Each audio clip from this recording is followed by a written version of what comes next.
ఇక వైఎస్ఆర్సీపీ పార్టీ విలువలు విశ్వసనీయతకు ఎప్పుడు కట్టుబడి ఉంటుందన్నారు ఆ పార్టీ అధినేత మాజీ సీఎం వైఎస్ జగన్మోహన్ రెడ్డి. తాడేపల్లిలో వైసీపీ కేంద్ర కార్యాలయంలో పార్టీ ఆవిర్భావ దినోత్సవ వేడుకల్లో పాల్గొన్న జగన్ పార్టీ జెండాను ఆవిష్కరించారు.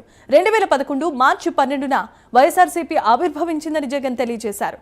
ప్రజాహితమే పరమావధిగా మహానేత వైఎస్ రాజశేఖర రెడ్డి ఆశయ సాధనే లక్ష్యంగా వైసీపీ ఆవిర్భవించిందన్న విషయాన్ని గుర్తు చేశారు జగన్. దేశ రాజకీయాలలో వైసీపీ మార్కు కనిపిస్తోందన్న ఆయన వైసీపీ పార్టీ జగన్ది మాత్రమే కాదు కోట్ల మంది అభిమానులదని ఉటంకించారు. మన పార్టీ ఈరోజు ఆవిర్భవించి 15 సంవత్సరాలు కావస్తా ఉంది. 2011 మార్చి 12వ తారీఖున పుట్టిన ఈ పార్టీ ఈ రోజుకి 15 సంవత్సరాలు పూర్తయి ఈరోజు దేశంలోనే వైఎస్ఆర్ కాంగ్రెస్ పార్టీ అన్నది ఒక మార్క్. ఈరోజు దేశ రాజకీయాలలో ఈరోజు ప్రబలంగా కనిపిస్తా ఉన్న మార్కు.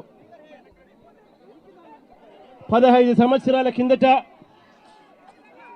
ఈ పార్టీ ఎలాంటి పరిస్థితిలో పుట్టింది అన్నది మనం అందరం కూడా ఒక్కసారి జ్ఞాపకం తెచ్చుకుంటే, ఈ పార్టీ ఆ రోజు నల్ల కాలువలో ఇచ్చిన ఒక మాట ఈరోజు వైఎస్ఆర్ కాంగ్రెస్ పార్టీ స్థాపనకు ఎదుగుదలకు కారణమైంది. ఆ ఒక్క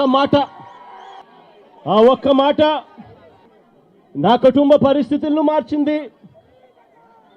ఆ ఒక్క మాట రాష్ట్రంలో దిశ మార్చింది. ఆ ఒక్క మాట వైఎస్ఆర్ కాంగ్రెస్ పార్టీ అంకురార్పణకు శ్రీకారం చుట్టింది. విలువలతో కూడిన రాజకీయాలు మర్చిపోయి ఉన్న పరిస్థితుల మధ్య విలువలు విశ్వసనీయత అన్న పదాలకు అర్థం చెబుతూ వైఎస్ఆర్ కాంగ్రెస్ పార్టీ పుట్టుక, ఆ తర్వాత ఎదుగుదల కొనసాగింది.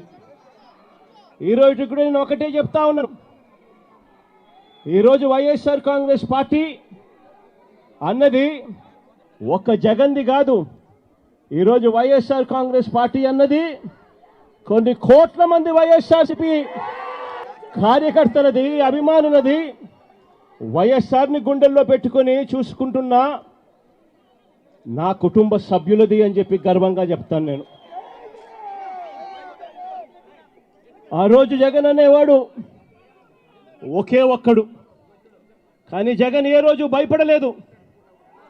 ఆ రోజు కాంగ్రెస్ పార్టీ ఇక్కడ రాష్ట్రంలో అధికారంలో ఉంది, కాంగ్రెస్ పార్టీ అక్కడ దేశంలో అధికారంలో ఉంది. కుట్రలు కుతంత్రాల మధ్య తెలుగుదేశం పార్టీ